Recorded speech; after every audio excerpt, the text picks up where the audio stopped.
Salut à tous, on se retrouve aujourd'hui pour une vidéo spéciale de révision du programme de SVT spécialité. Alors, je ne suis pas enseignant de spécialité cette année, donc c'est pour ça que j'ai invité ma collègue, Mona, qui va venir vous aider à réviser ce programme-là. D'accord ? Ouais, je vais faire du mieux que je peux. Alors, le programme de SPé, il est divisé en combien de parties ? Alors, il y a 3 thèmes. Ouais. Globalement, on a un thème par trimestre, grosso modo. Le premier thème, c'est la Terre dans l'univers, la vie, l'évolution de la vie. Le deuxième thème, c'est enjeux planétaires contemporains. Et le troisième thème, c'est corps humain et santé. D'accord, ok. Donc, c'est les mêmes thèmes que l'on voit en tronc commun. Oui. Sauf qu'en fait, à chaque fois, c'est pas les mêmes chapitres qui sont abordés. Exactement, et puis c'est les mêmes thèmes qu'on voit en seconde et aussi en première S. D'accord, ok. Et si j'ai bien compris, les élèves qui sont en SPé, ils seront interrogés sur une partie du programme de SPé dans l'exercice 2.2 Exactement, du bac. et uniquement le 2.2. D'accord, ok. Donc ceux qui sont en tronc commun ont un exercice 2.2 sur tronc commun. Tout à fait. Et ceux qui sont en SPé tomberont forcément sur de la SPé. Forcément sur l'aspect. D'accord, ok. Ça marche, Ouais. Parfait. Donc on débute. On va débuter par quelle partie du programme ? On peut démarrer par glycémie et diabète. D'accord, ok.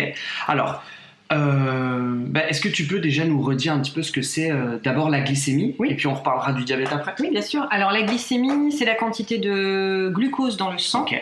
Elle peut se mesurer par exemple par une prise de sang et on a une valeur de consigne, c'est une valeur dite normale qui est à peu près de 1 gramme par litre. D'accord. Et le glucose, c'est un glucide. Voilà, le glucose il fait partie de la famille des glucides, c'est un sucre qui est à 6 atomes de carbone, donc il est considéré comme monoose, c'est un sucre simple. D'accord, ok, ça marche. De toute façon, normalement, vous avez déjà entendu parler du glucose, c'est une molécule très classique, et je pense que vous êtes même amené à donner la formule, c'est C6H12O6. Exactement. Donc, comment elle varie cette glycémie finalement ? Alors cette glycémie, elle va varier parce que on va récupérer du glucose dans le milieu extérieur au cours de la digestion. Donc quand on va manger des pâtes, des pommes de terre, du riz, etc., ou des morceaux de sucre qui sont du saccharose, on va faire rentrer dans notre milieu intérieur ce glucose. Et c'est comme ça, du coup, qu'on va avoir une arrivée massive post-prandiale, c'est-à-dire après un repas. D'accord, ok. Et qu'est-ce qui se passe entre la prise alimentaire, quand on mange notre repas, parce qu'on ne mange pas du glucose, Oui. on va manger de l'amidon, du saccharose, tu l'as dit. Alors comment on passe de l'amidon, du saccharose à cette petite brique de glucose ? Oui, tout à fait. C'est vrai que l'amidon ne peut pas traverser la barrière de l'intestin. Du coup, effectivement, il faut qu'il y ait au niveau de l'appareil digestif une digestion. Et c'est les enzymes digestives qui vont jouer un rôle primordial et important. Et par exemple, dans le cas de l'amidon, une enzyme qui est assez célèbre, l'amylase, elle va couper cet amidon et on va obtenir comme cela des molécules de glucose. Très bien. Qui sont donc dans l'intestin grêle et il va y avoir à ce niveau-là un passage dans le sang. D'accord. Donc, l'amylase découpe l'amidon, la lactase découpe le lactose. Exactement. Et à chaque fois, ça fonctionne comme ça. Oui, chaque enzyme va être spécifique d'un substrat. D'accord, ok. Et donc, en général, au niveau de la digestion en tout cas, ne va effectuer que des hydrolyses, c'est-à-dire des coupures de molécules. Après, quand on est en dehors de l'aspect digestif, les enzymes, elles peuvent construire des molécules. Donc, par exemple, la pomme de terre, elle possède une enzyme, l'amylose synthétase, qui va fabriquer de l'amidon à partir du glucose. D'accord, ok. Et d'ailleurs, vous avez déjà entendu parler du terme d'enzyme, notamment dans le chapitre sur l'immunologie. On parle de la cyclooxygénase, c'est une enzyme qui va permettre la fabrication de la prostaglandine à partir de l'acide arachidonique. Donc pareil, dans cette partie du programme, on parle de cette spécificité enzyme-substrat et on parle aussi de la notion d'inhibiteur, mais pas dans le cadre là de la digestion. Non, dans le cas de la digestion, on va s'intéresser à la spécificité enzymatique. Ouais. Donc par exemple, l'amylase, elle est spécifique de l'amidon et elle ne pourra pas agir par exemple sur le saccharose ou le maltose, n'importe quel autre sucre. On va parler aussi finalement de l'efficacité de cette enzyme. Cette enzyme, elle est dans des conditions du corps humain, donc a priori plutôt 37 degrés Celsius. Voilà. Si tout va bien. Si tout va bien. Plutôt un pH, quand on est dans l'intestin grêle, on n'est pas loin du pH de 7 à peu près environ. Voilà, donc l'amylase par exemple dans l'estomac où on a un pH à 3 ne fonctionnera pas. D'accord, voilà. Donc ça dépend aussi de la température et du pH dans lequel elle se trouve. Voilà, globalement des conditions en fait environnementales. D'accord, ok. Voilà. Et est-ce qu'on voit en TSP la notion de biocatalyseur ? Parce que je sais qu'en physique-chimie, les élèves ils abordent cette notion de catalyseur. Oui, tout à fait. La notion d'enzyme est liée à ce qu'ils voient en physique-chimie en termes de catalyseur chimique. Et nous, en fait, on utilise en fait leur définition en termes de biocatalyseur, puisque l'enzyme, c'est une protéine et elle va donc catalyser une réaction chimique comme un catalyseur chimique, sauf qu'elle est biologique. Sans modifier le... Voilà. Elle ne se modifie pas. Elle ne se modifie pas et elle ne modifie pas le sens de la réaction. Non, elle modifie pas et elle n'intervient pas directement. En fait, elle va juste faire en sorte que la réaction peut se faire plus rapidement. Plus rapidement, parce que je crois que l'amidon peut être hydrolysé par du HCl, oui, mais je crois qu'il faut chauffer à haute température et en plus de ça, ça prend du temps. Oui. Alors qu'une enzyme...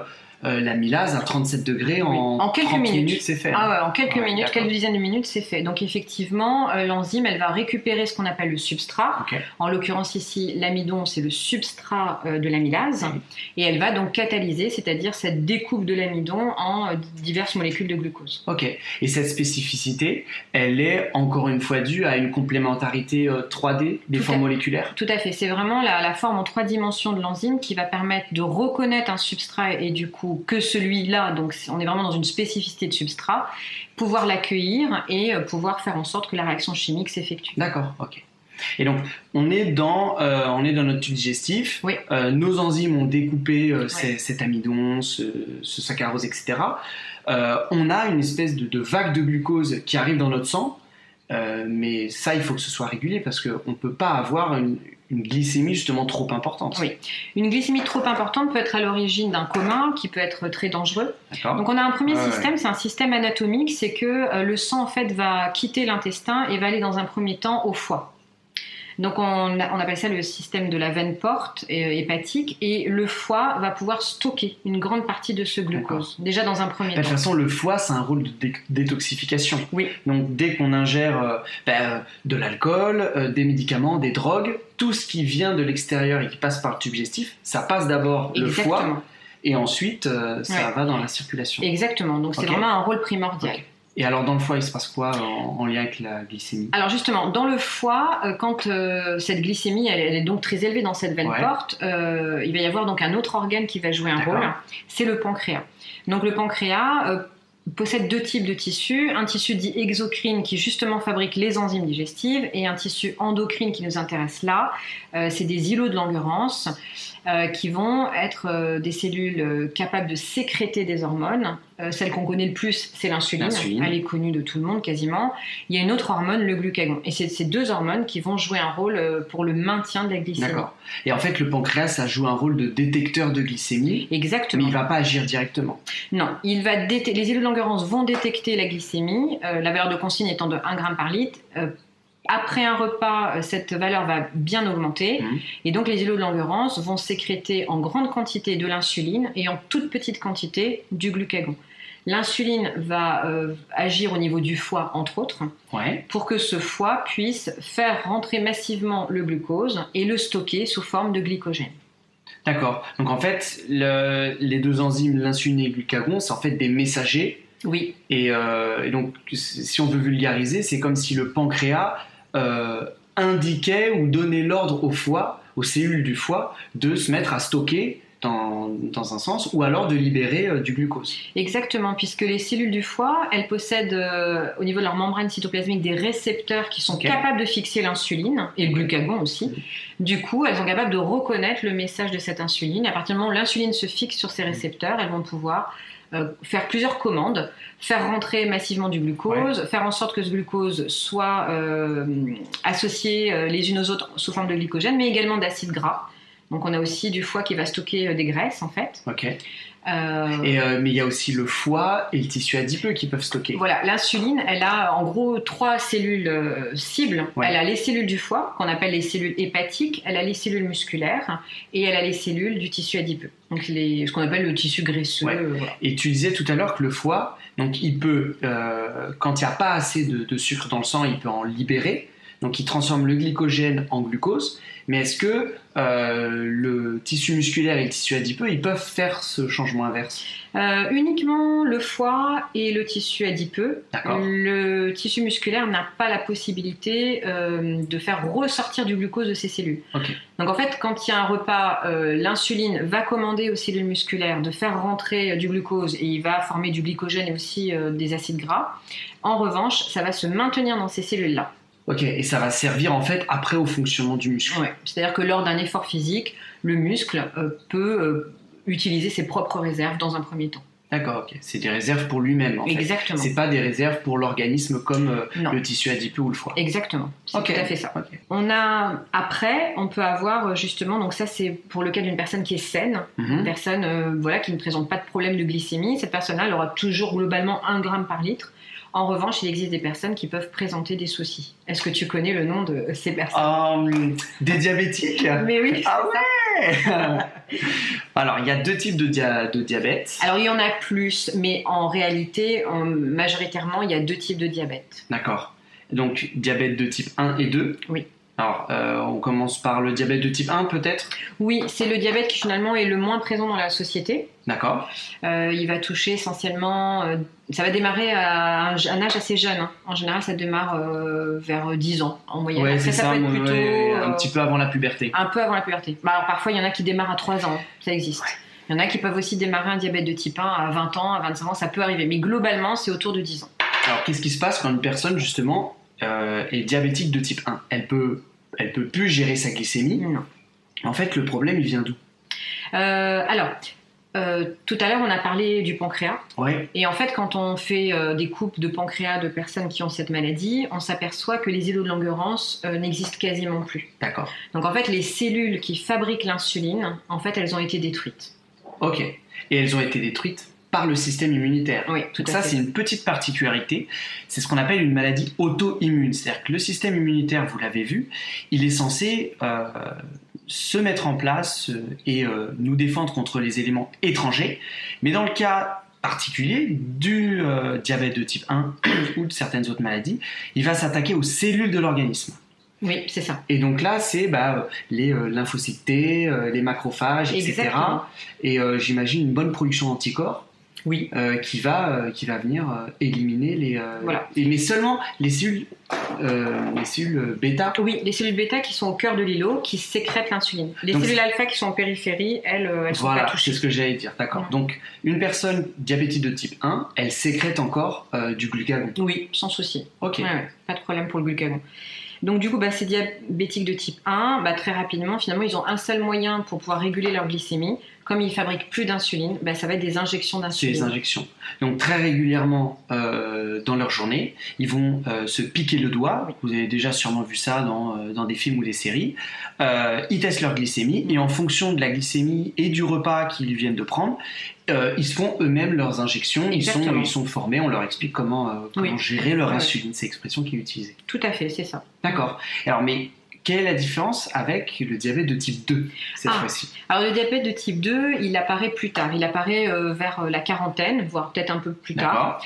C'est des personnes qui, en général, sont en surpoids. Donc c'est des personnes qui, en général, sont sédentaires. Elles ont une alimentation qui est franchement déséquilibrée en termes quantitatifs, c'est-à-dire qu'elles vont avoir un apport en aliments d'un point de vue énergétique qui est supérieur à leurs besoins, mais aussi qualitatif. Souvent, il y a beaucoup d'apports de graisse, de sucre rapide, de sucre comme le saccharose, etc.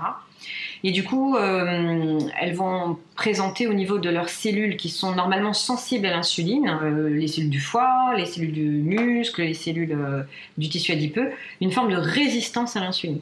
C'est-à-dire qu'elles vont recevoir le message, l'insuline va se fixer sur les récepteurs et ce message ne va pas passer parce qu'on a des soucis au niveau de la transmission du message. Un petit peu comme si les cellules s'étaient habituées à avoir trop souvent cette stimulation? Peut-être, ça peut être le cas parfois. Après, on a effectivement un terrain génétique. Oui, d'accord. Donc en fait, dans les diabètes de type 2, il y a plusieurs origines. Il peut y avoir plusieurs gènes qui peuvent intervenir. C'est multifactoriel. C'est multifactoriel. Donc il faut à la fois l'environnement, donc une alimentation trop riche, l'hygiène de vie, une sédentarité, donc une absence de sport, et aussi des facteurs génétiques qui vont jouer à ce moment-là. D'accord. Et alors, une personne qui est diabétique de type 2, comment elle se soigne?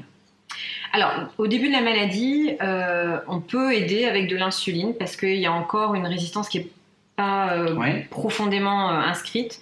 Mais après, on va utiliser des médicaments qui vont justement détourner cette résistance et essayer un petit peu de favoriser l'entrée du glucose dans les cellules. D'accord, ok. Détourner le moyen de transduction, en Ouais, fait. c'est ça. D'accord. Exactement. Et est-ce qu'au début de la maladie, on ne peut pas tout simplement régler le problème par un changement justement du mode de vie, une alimentation plus saine, reprise d'une activité sportive? Ah oui, c'est ce que les médecins conseillent. Et effectivement, il y a certains diabétiques qui sont extrêmement aidés par la reprise du sport, une alimentation équilibrée. Donc on leur suivi par un réapprend, diététicien, etc. On leur apprend vraiment à manger équilibré. Souvent, finalement, ils ne savaient pas trop comment faire, quoi. D'accord, ok. Ouais.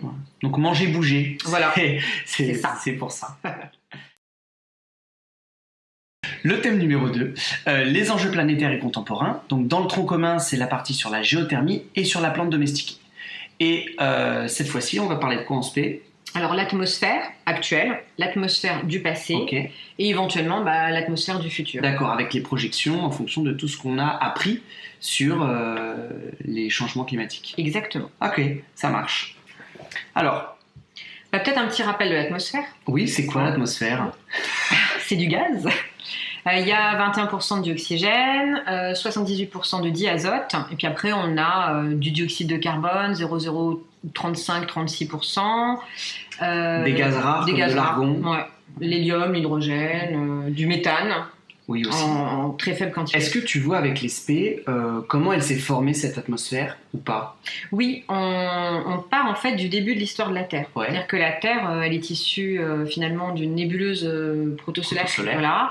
Donc on a eu des gaz à haute température, des rencontres, ça a formé des éléments de plus en plus importants, très chauds, puis des éléments solides. On a des corps qui se sont agrégés les uns aux autres, on appelle ça l'accrétion. Ouais. Et finalement, au bout d'un moment, on a le système solaire tel qu'on le connaît, mais dans l'exemple de la planète Terre, elle est entièrement sous forme liquide. Donc c'est de la roche liquide. Ouais. Donc on part de là, et cette roche, elle va peu à peu, cette Terre, elle va peu à peu se solidifier. Et une première atmosphère a existé, mais n'a pas duré très longtemps. Elle a été constituée d'hydrogène et d'hélium, mais très rapidement, comme c'est des atomes très légers, ils ont été finalement récupérés par la gravité solaire. D'accord. Okay. Donc il y a une deuxième atmosphère qui s'est mise en place, et elle est issue justement, donc comme cette Terre elle refroidit, il y a un dégazage, parce que il y a quand même pas mal de volcanisme, etc. Et on a une atmosphère qui contient énormément de dioxyde de carbone. On peut compter sur du 80%. Ah oui, d'accord. Ouais. On a pas mal d'eau aussi. Et ça, c'est la première atmosphère. La Terre, elle va refroidir et arriver à un moment, elle va être une température où l'eau qui est présente dans cette atmosphère primitive sous forme gazeuse, elle va pouvoir finalement passer sous forme liquide. Et c'est ce qui va constituer les océans. Donc cette atmosphère primitive, on va lui soustraire son eau. Son eau qui était en fait de vapeur. Donc, exactement. Tu disais tout à l'heure qu'il y avait à peu près 80% de CO2. Ouais. On va dire à peu près 20% d'eau, on ne va pas rentrer dans les détails, on est entre nous. Et donc, cette eau passe sous forme liquide. En fait, il a plu pendant des millions d'années Oui, on appelle ça le déluge. D'accord, ok. Il a vraiment plu, vraiment pendant... Jusqu'à remplir les océans. Exactement. D'accord, ok. Donc, mais après, là, on s'est retrouvé avec une atmosphère qui était super riche en CO2. Oui. Et maintenant, on est en dessous de 1%. Alors, comment on est passé Alors, effectivement, à ces deux extrêmes? Du coup, le volcanisme continue. Du coup, on a quand même pas mal de libération de diazote. Ouais. Et comme on a cet océan va être capable de récupérer par simple dissolution ce dioxyde de carbone. Ok.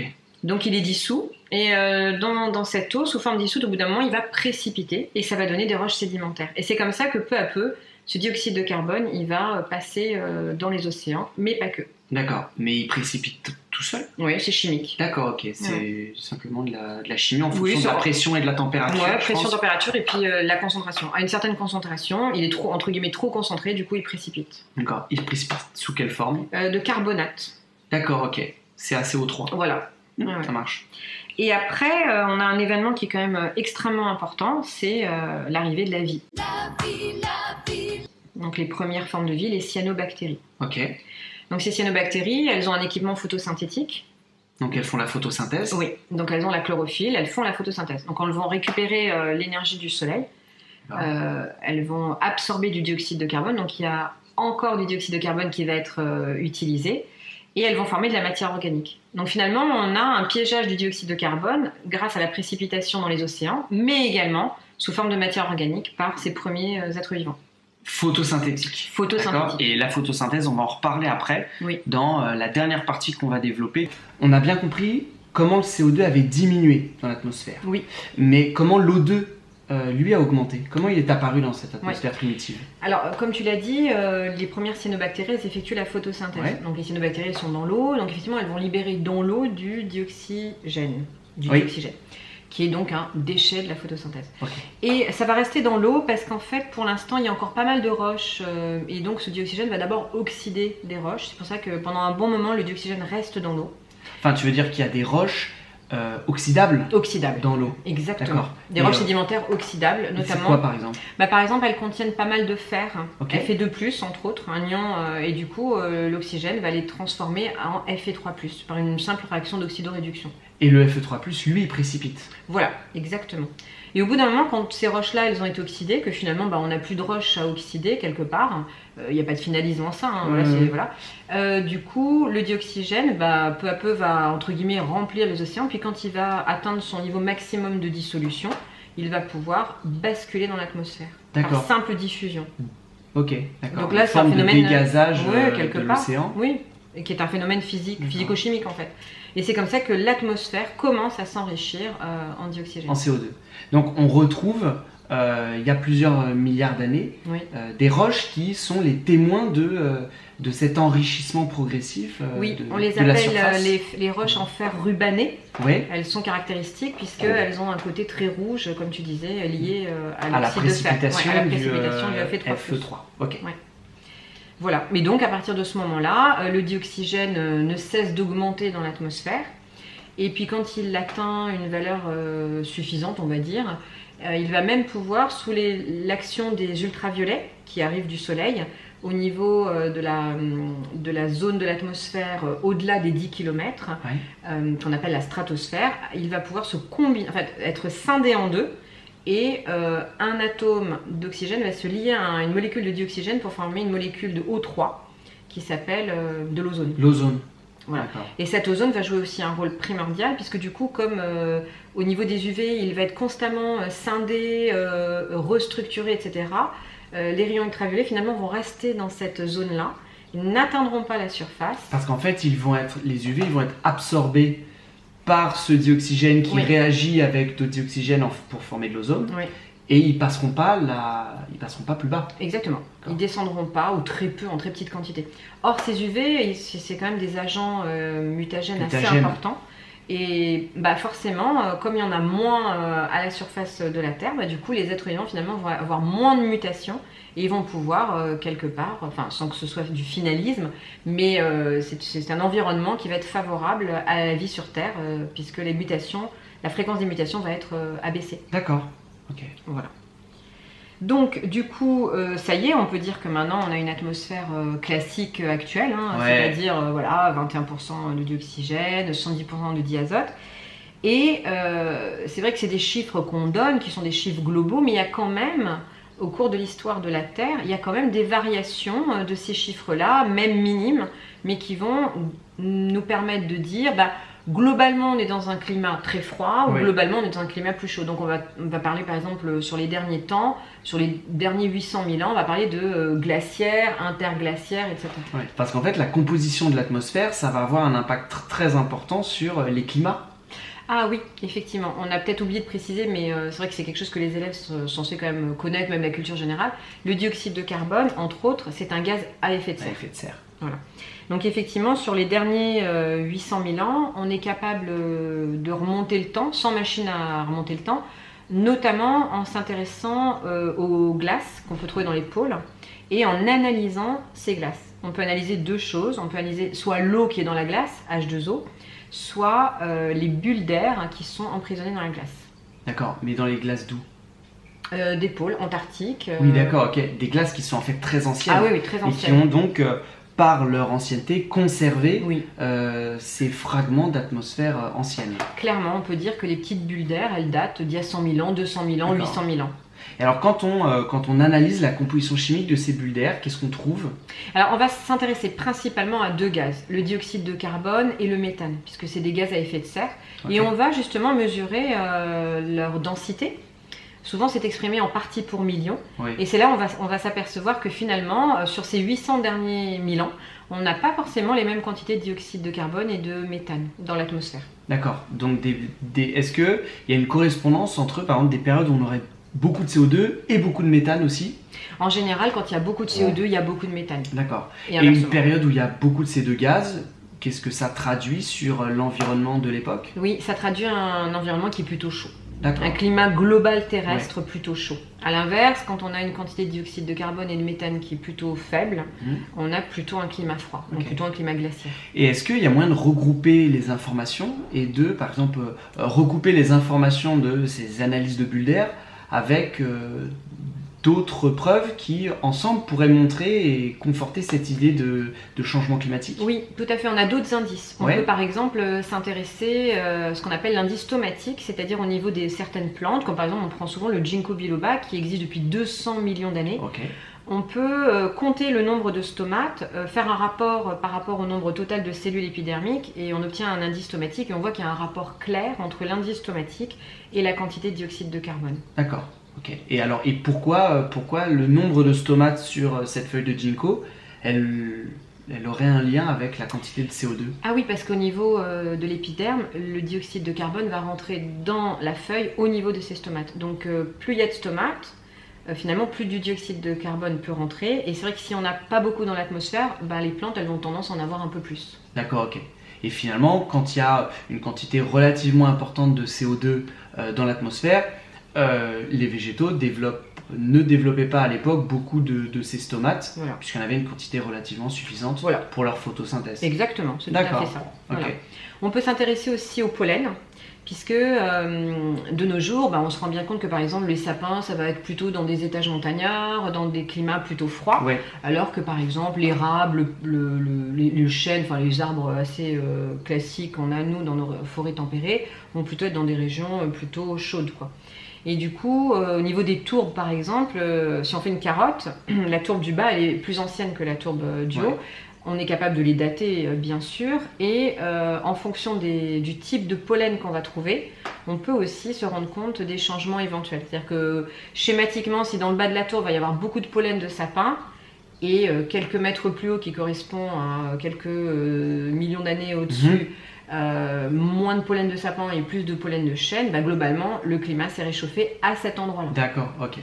C'est de la palynologie en fait. C'est de la palynologie. Okay. Voilà. L'étude des pollens, c'est la palyno. Exactement, voilà. Donc grosso modo, sur les 800 derniers 1000 ans, on peut s'intéresser au delta O18 qu'on peut trouver dans la neige, enfin dans la glace, plutôt que la neige, la glace, qui est un bon indice aussi des variations. On peut s'intéresser aux bulles d'air, donc CO2, CH4, à la palynologie, les indices stomatiques. Donc on a quand même pas mal d'indices. Et quand on les recoupe, finalement, on se rend compte qu'à un endroit donné, finalement, on est dans le même sens. Ouais. Alors justement, on parlait de la quantité de dioxyde de carbone et c'est vrai qu'elle va être à l'origine d'un effet de serre. Ouais, d'accord. Alors tu peux nous en dire plus parce que il me semble que les élèves ont déjà vu ça quand ils étaient au collège, mais c'est souvent un truc qu'on voit plutôt en troisième. Alors même si tout le monde a bien compris sur le principe, on va rentrer un peu dans le détail ensemble sur ce que c'est que l'effet de serre. Oui, alors l'effet de serre, il faut savoir que le soleil, il envoie un rayonnement qui est un spectre assez large. Et nous, alors on a le visible que nous on est capable de voir, mais il y a aussi l'infrarouge. L'infrarouge, nous on n'est pas capable de le voir avec nos yeux. Bon, après on a des outils qui permettent de le voir entre guillemets. Et c'est une longueur d'onde, c'est une gamme de longueurs d'onde qui va être capable finalement quand elle va être piégée par des gaz comme le CO2, le CH4, le méthane, mais aussi l'H2O, va être capable de chauffer en fait ces gaz et du coup de chauffer la zone où ils ont été absorbés. D'accord. Donc plus on aura ces gaz dans l'atmosphère, plus ils vont être absorbés. Exactement, et du coup plus il fera chaud. D'accord. Mais alors, il est où l'effet de serre dans tout ça ? En fait, on considère qu'un objet céleste comme une planète ou un satellite qui n'a pas d'atmosphère n'a pas d'effet de serre. C'est-à-dire que finalement, sa température moyenne de surface, elle va finalement être quasiment exclusivement liée à sa distance au Soleil. Bon, après, il y a d'autres choses qui peuvent intervenir, comme la couleur de sa surface, etc. Mais si on prend typiquement l'exemple de la planète Terre et de la Lune, elles sont à la même distance du Soleil. Pourtant, la Lune, on est à moins 18 degrés Celsius de température moyenne globale et la Terre plus 15. Et l'explication de cette différence, c'est l'existence d'une atmosphère sur la Terre qu'il n'y a pas sur la Lune. D'accord. Et des gaz, entre autres des gaz à effet de serre.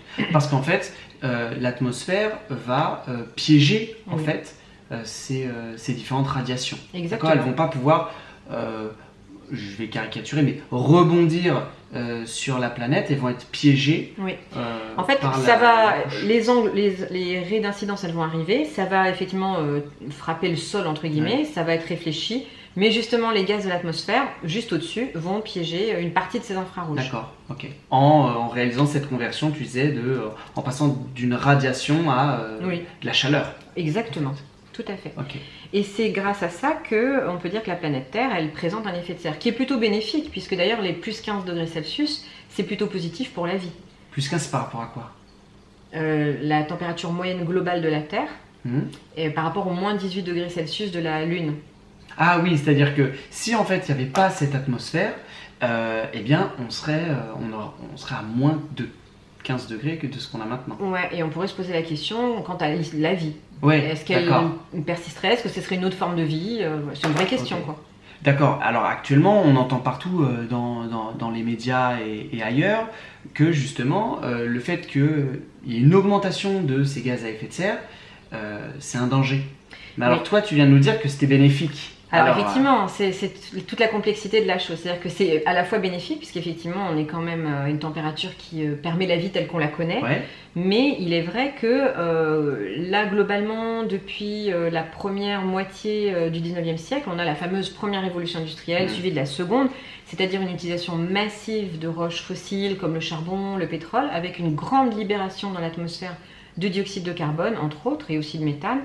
Et du coup, on a un effet de serre qui est beaucoup plus important. D'accord. Il explose en fait. Oui. Parce que on a dit tout à l'heure, il y a eu des variations de ces différents gaz à effet de serre, sauf que ça s'est fait sur des périodes très longues. Tout à fait. Et là, ça se fait très brutalement par rapport à ce que la nature peut encaisser. C'est ce qu'on pense. D'accord. Effectivement, c'est ce que pas mal de scientifiques pensent. On va dire que la majorité des scientifiques sont dans cette idée-là. D'accord, sont d'accord sur cette idée-là. Et est-ce qu'on peut se projeter sur l'avenir? Oui, beaucoup de scientifiques justement vont modéliser l'effet de serre du futur. C'est-à-dire qu'ils vont prendre en compte pas mal de paramètres, notamment la quantité d'êtres humains sur Terre.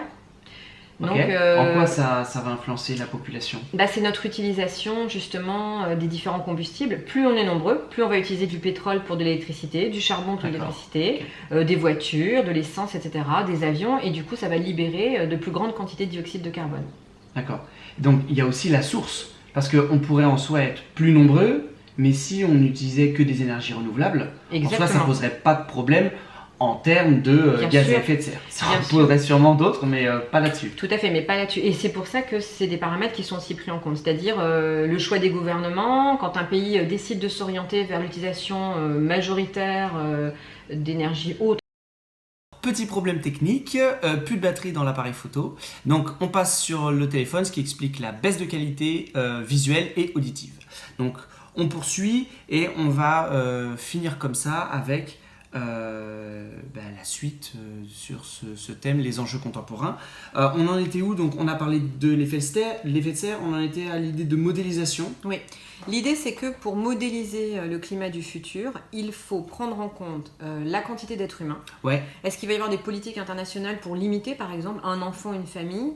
Est-ce que les gouvernements vont prendre en charge dans leurs projets politiques de diminuer l'utilisation du pétrole, du charbon, etc. Et tout ça mis bout à bout, finalement, on peut avoir une multitude de scénarios. Donc le pire scénario, c'est les êtres humains, finalement la population elle explose.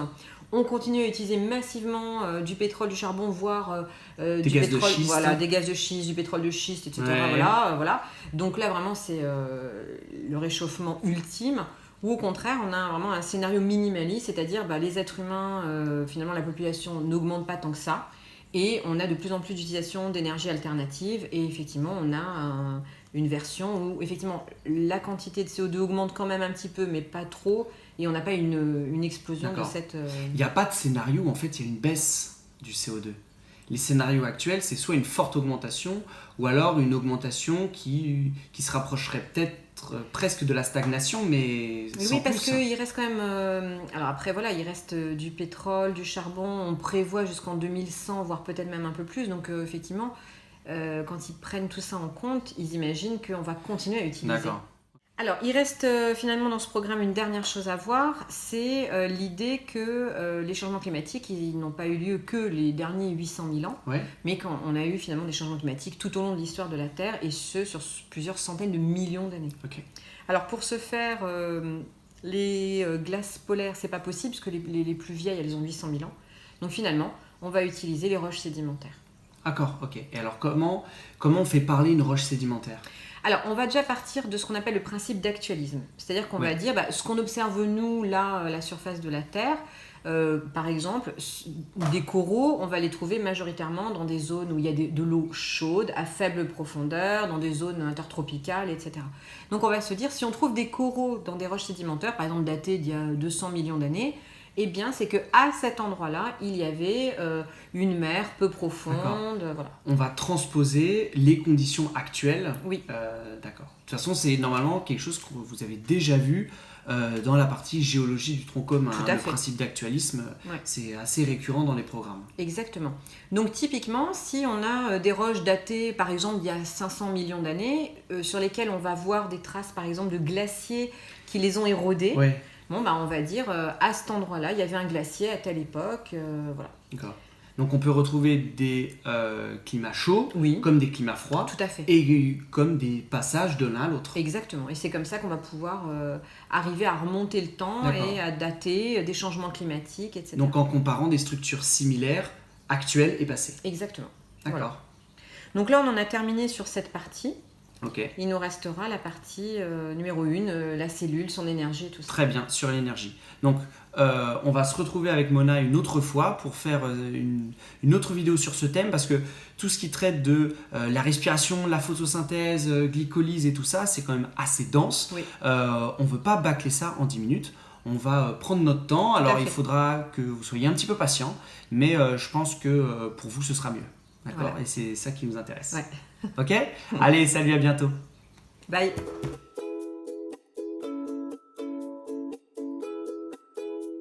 Bon, les autres indices vont venir le confirmer. Exactement. D'accord, c'est super. Alors, on passe maintenant au deuxième thème. Parce que justement, la composition de l'atmosphère, ça va avoir une... Oui, c'est ça. Oui. Là, je vais le refaire là. C'est super la palino. Alors, ça on a fait, effet de serre.